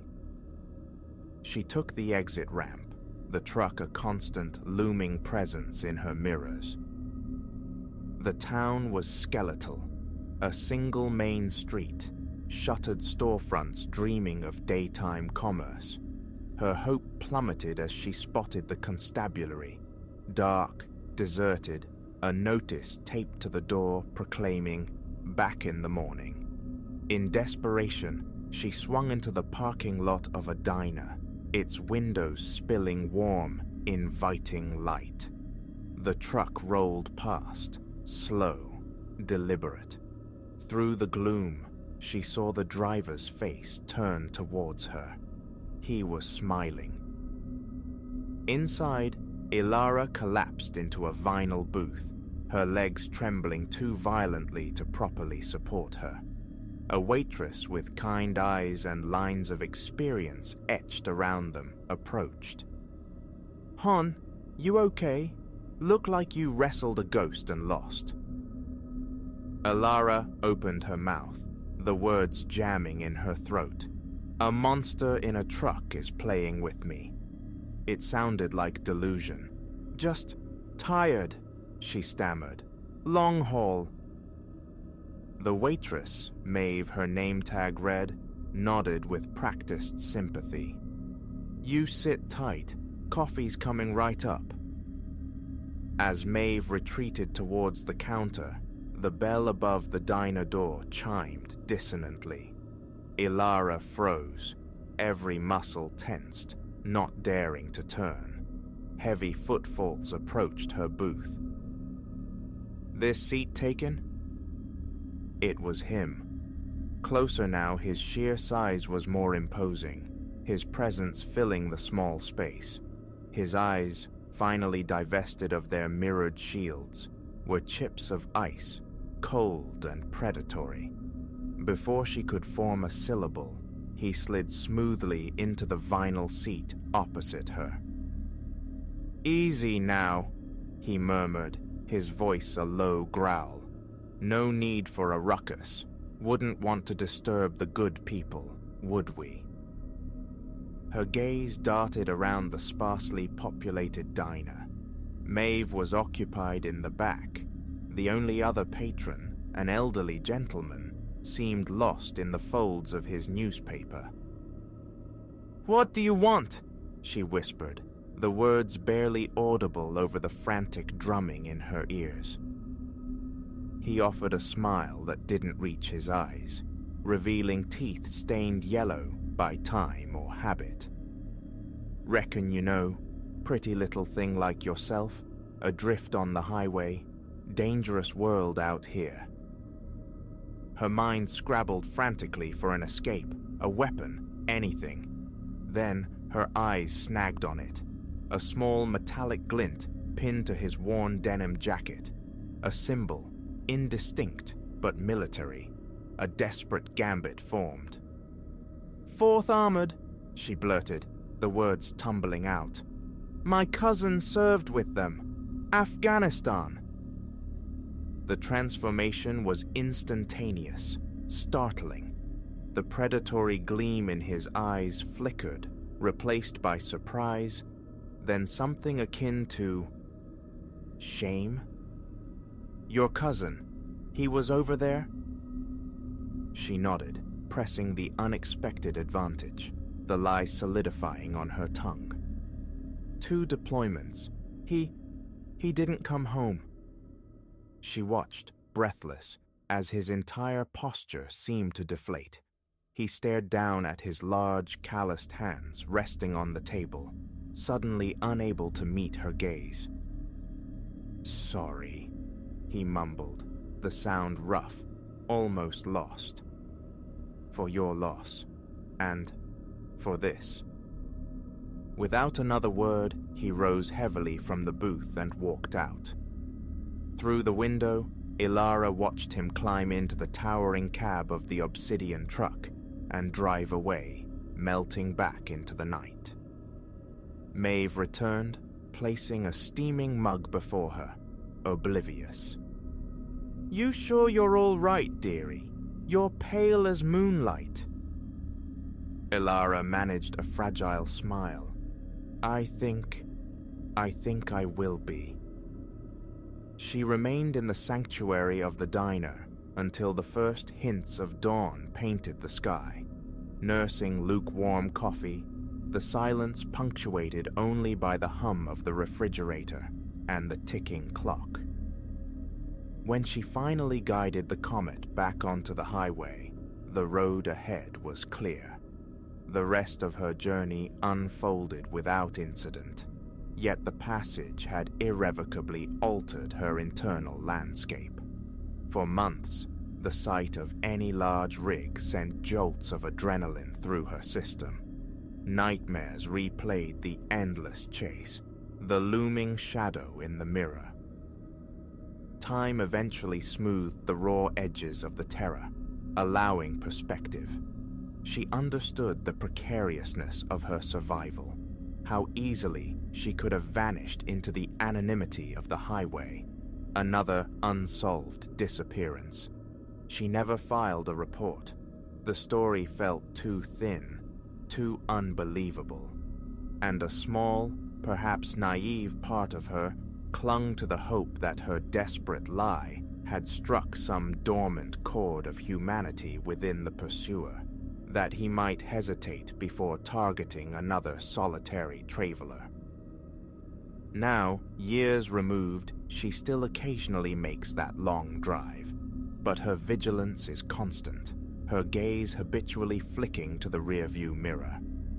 The open road, she learned with brutal clarity, conceals perils as vast and indifferent as its horizons. Sometimes, the true monsters aren't lurking in shadows or imagined spaces. They are rolling alongside us on the asphalt, patiently observing, waiting for the opportune moment. So, should you find yourself on that lonely ribbon of highway, shadowed by the same persistent vehicle, heed the tremor of unease. Seek lights, seek people, seek help. Trust that internal alarm. Because out there, under the immense sky, you can never be entirely certain who is watching, who is waiting, and who is following.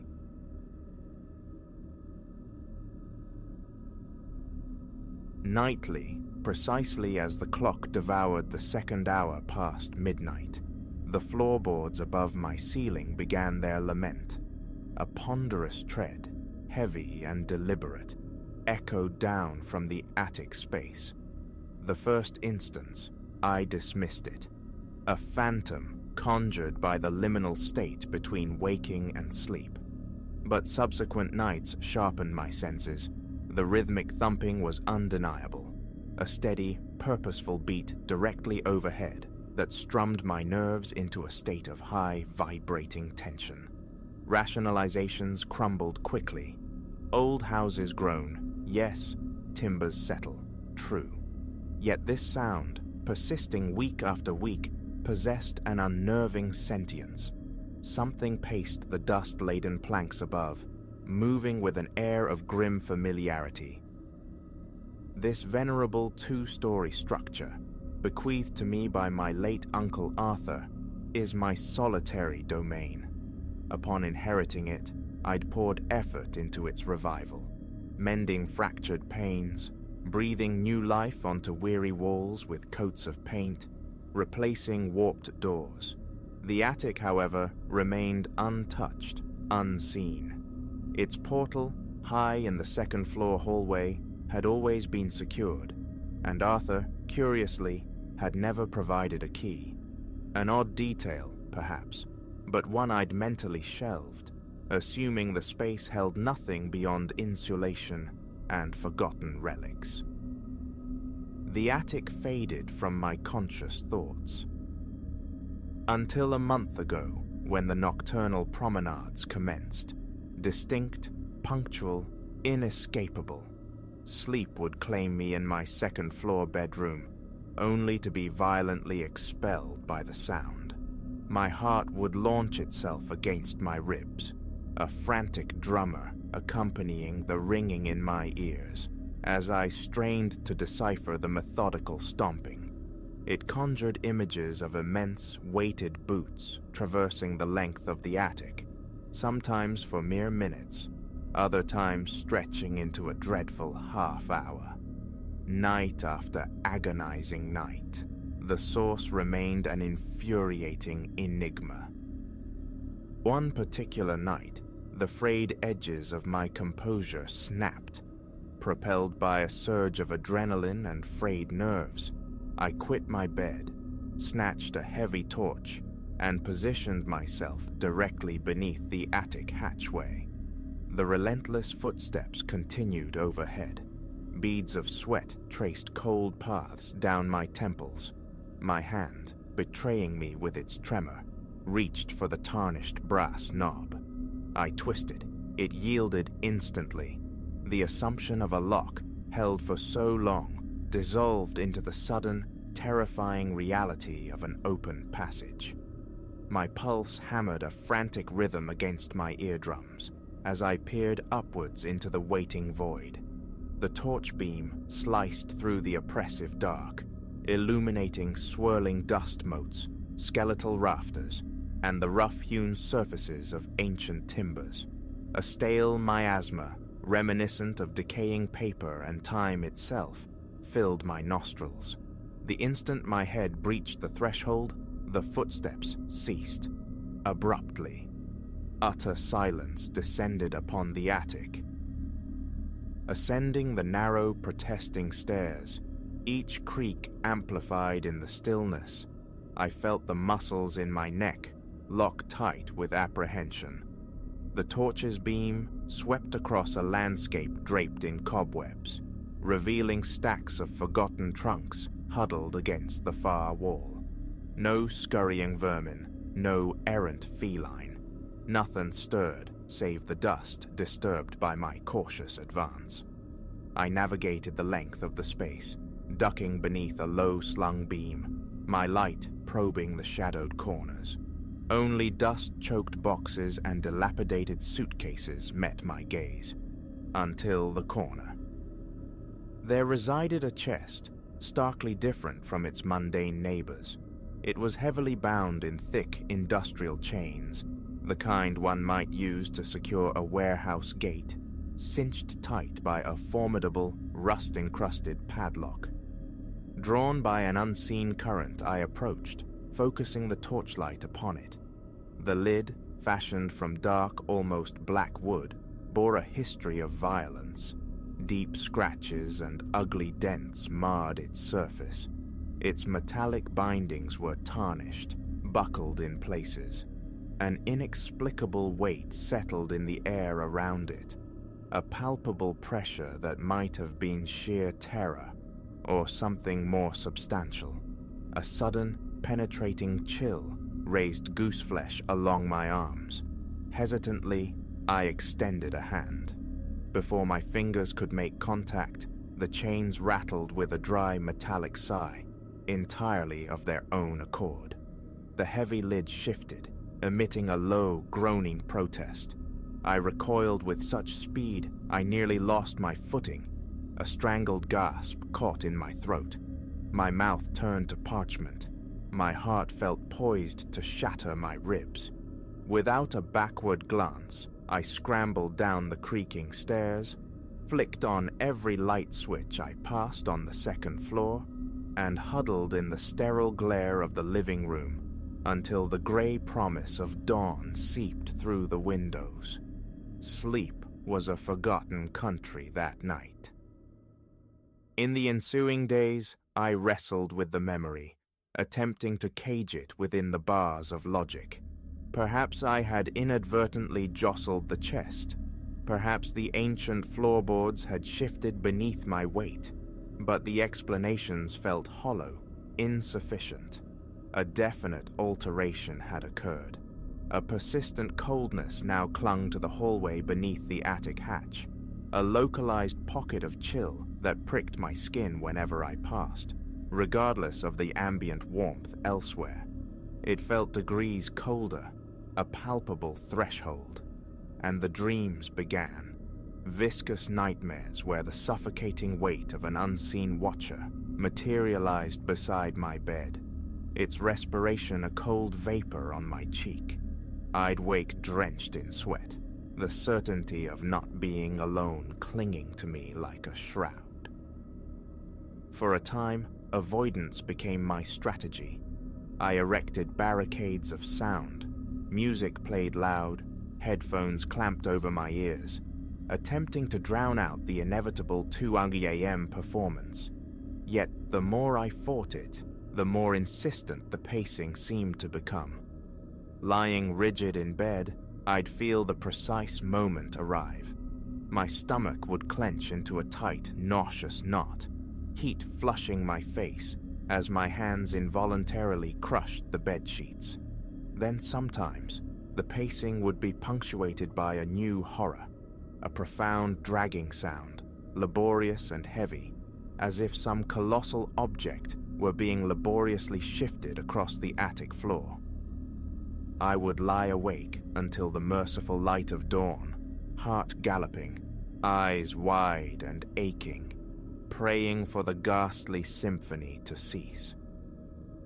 After 2 weeks suspended in this purgatory of sleeplessness and dread, something within me fractured. Enough. This slow erosion of sanity, this creeping occupation of my own home, had to end. The footsteps, the spectral visitations in my dreams, the constant gnawing anxiety, they were hollowing me out. Dark circles bruised the skin beneath my eyes. My hands trembled, rattling the coffee cup against my teeth. I was becoming a ghost in my own life. A desperate resolve hardened within me. I would return to the attic. I would confront that chained enigma. I would wrench open the chest, even if the revelation proved fatal. The corrosive power of the unknown had become more terrifying than any potential discovery. On a Friday night, I programmed my alarm for 1:30 a.m., determined to preempt the haunting, to meet whatever entity resided above on my own terms. The shrill beep tore me from a shallow, uneasy doze. I dressed methodically, jeans, a thick flannel jacket, sturdy boots, armor against the encroaching fear. Torch in hand, I added a hammer and a crowbar to my arsenal, practical tools for a task that felt anything but. My palms slicked with sweat as I mounted the attic stairs once more. The familiar groans of the woods seemed louder, more ominous in the pre-dawn stillness. The darkness above felt thick, watchful. I thumbed the torch switch, its beam wavering, betraying the tremor in my hand. The chest sat exactly where I'd left it, brooding in its corner. The chains seemed darker, the padlock more malevolent. And the chill, it was immediate, biting, stinging my exposed skin like proximity to opened cryo storage. Jaw clenched against the rising panic, I forced myself forward. The instant I drew near, the footsteps resumed, not just above, but seemingly all around me, echoing in the enclosed space, the vibrations thrumming faintly through the soles of my boots. My heart became a frantic piston. Breath hitched in my throat. Every primal instinct screamed retreat, but I held my ground. Setting the torch on the floor beside me, its beam illuminating the rusted padlock, I hefted the hammer. The first blow glanced off with a jarring clang that reverberated through the silent attic. The second strike found purchase, chipping away a shard of corroded metal. My pulse roared in my ears, a frantic counterpoint to the rhythmic pounding of the hammer and the increasingly loud footsteps that now seemed to circle just behind me. I could have sworn I felt hot breath stir the hair at my nape. Ignoring the mounting terror, I rained blows upon the lock until, with a final, satisfying crack, it fractured. The heavy chains slithered free, their metallic rasp echoing unnervingly, raising prickles across my skin. I grasped the edge of the dark wooden lid, heaved. It resisted, heavy, as though pressed down from within. Putting my weight into it, I strained, forcing it open by inches. Ancient hinges shrieked in protest. A palpable rush of frigid air gusted outwards. I strained further, seeking to reveal the contents, but then the footsteps stopped. Utter, profound silence descended once more, a silence far more terrifying than the noise. A primal scream built in my mind. "Get out! Leave now!" My grip slackened. I stumbled back, nearly tripping over a forgotten stack of brittle newspapers. Through the narrow gap, I could see nothing but impenetrable darkness. Taking a ragged breath, steeling myself, I moved forward again, my entire frame vibrating with adrenaline and fear. Sweat dripped, stinging my eyes. I reached for the lid, poised to throw it fully open, and then it happened. With a deafening, explosive crack, the chest slammed shut, violently, decisively. My torch flickered, sputtered, and died, plunging the attic into absolute suffocating blackness. Whether the batteries failed or I dropped it in the shock, I didn't know. Disoriented, lungs burning, I flailed in the void. My shoulder collided painfully with an unseen beam. Cursing, groping blindly, my outstretched hand found the stairwell opening. I didn't descend. I tumbled, throwing myself down the steps, each impact jarring my knees. I didn't stop until I reached the relative safety of the hallway below. The attic door was slammed shut. The lock clicked home. Then I fled to my bedroom, securing that door too. I collapsed onto the mattress, gasping, my body trembling uncontrollably, heart threatening to beat its way out of my chest. Sleep remained elusive. I lay awake, listening, until the first weak rays of morning painted the windows. I waited for the footsteps, but only silence answered. The following day, the attic became forbidden territory in my mind. I actively avoided the hallway, focusing with desperate intensity on mundane tasks. Groceries were bought, shelves meticulously organized, anything to occupy my thoughts. But the chill beneath the attic door persisted, an invisible barrier radiating cold, raising gooseflesh whenever I inadvertently strayed too near. The lights in the hallway developed an unnerving tendency to flicker as I passed. A knot of dread tightened permanently in my throat. That night, sleep was a besieged fortress I couldn't defend. Lying rigid, staring into the darkness above, my mind relentlessly replayed the attic's horrors. The lid crashing down, the phantom footsteps, the air thick with an ancient, hostile energy. My gut twisted at the mere thought of returning, yet a perverse fascination, a morbid magnetic pull, tugged at the edges of my consciousness. I hated the feeling, this insistent whisper urging me back, demanding I finish what I started. insisting I needed to see. I thrashed in the sheets, trying to exorcise the thought, but the whisper only intensified. Then, around the witching hour of 2 a.m., a new sound emerged, faint scratching emanating from directly overhead, soft yet persistent, like claws on old wood. It continued for several minutes, then abruptly ceased. A cold sweat bathed my body, every muscle locked rigid. I burrowed deeper beneath the covers, a child's futile defense against the unseen. I lay there, scarcely breathing, until dawn's first light offered a fragile truce. In the days since, logic has offered no sanctuary. Explanations remain elusive, spectral. The thought of confiding in anyone, a friend, a neighbor, feels impossible.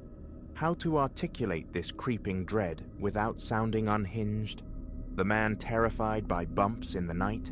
Yet I know with bone-deep certainty this is no ordinary settling of an old house. That chest, those footsteps, they resonate with something unnatural. Every time I pass the attic door, the pull intensifies. A psychic nudge towards the stairs, towards the unresolved darkness above. It chills me to the core. Even in the bright light of afternoon, sitting numbly before the television, my gaze drifts upwards, picturing the chained chest, waiting. My heart rate quickens at the mere image. Finally, a desperate plan formed. Denial through fortification. I would seal the attic permanently. A trip to the hardware store yielded heavy-duty bolts, a steel latch, the strongest defenses available. Returning home, armed with tools and resolve, I approached the attic door. The moment my hand touched the wood, a profound wrongness washed over me. The door felt colder than ever, radiating an almost painful chill. My palms grew clammy, my breath hitched. My own body seemed to recoil from the task. But I forced my hands steady, drilled the pilot holes, drove the screws home, affixed the heavy latch. When finished, I tested the knob. The door held firm, immovable. A fleeting sense of relief washed over me. Then, from within the attic, a single, tremendous thud, as if something immense had been dropped deliberately onto the floorboards. The vibration resonated through the door, jarring my hand. I didn't hesitate. I turned and fled down the stairs. The remainder of the day passed in a haze of coiled tension. The house itself felt oppressive, suffocating. An evening attempt to lose myself in a film failed miserably. Every creak of the pipes, every gust of wind rattling the windows, became amplified, imbued with sinister significance. Around midnight, it began again, a soft, rhythmic scraping at the attic door, muted but undeniably present on the other side of my newly installed fortifications. It scraped, paused, scraped again. I remained seated here now, hands trembling, staring at the ceiling, captive audience to this unseen siege. My imagination paints vivid pictures, chains slithering across wood, the dark lid pulsing softly. My chest feels constricted, my breathing shallow. This is where my story stalls, suspended in uncertainty. I sit here, chronicling this descent, because I lack any other recourse.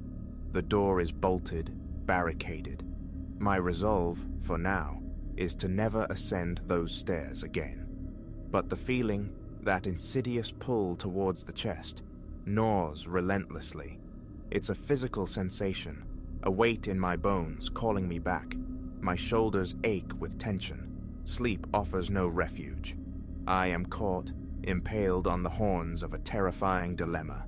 Brave the ascent, open the chest fully, and confront whatever truth lies within, or continue this existence, sealing off the horror, pretending the footsteps, the scratching, the unnatural cold, are mere figments, while knowing they are not.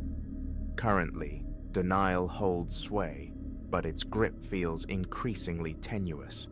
My own mind feels like a battleground. I fear the discovery that awaits should I yield, the potential for a revelation from which there is no unseeing. Yet I fear equally the slow erosion of sanity that comes with inaction, the endless nights of listening, waiting. That is the unvarnished truth. There is no neat conclusion, no dramatic denouement.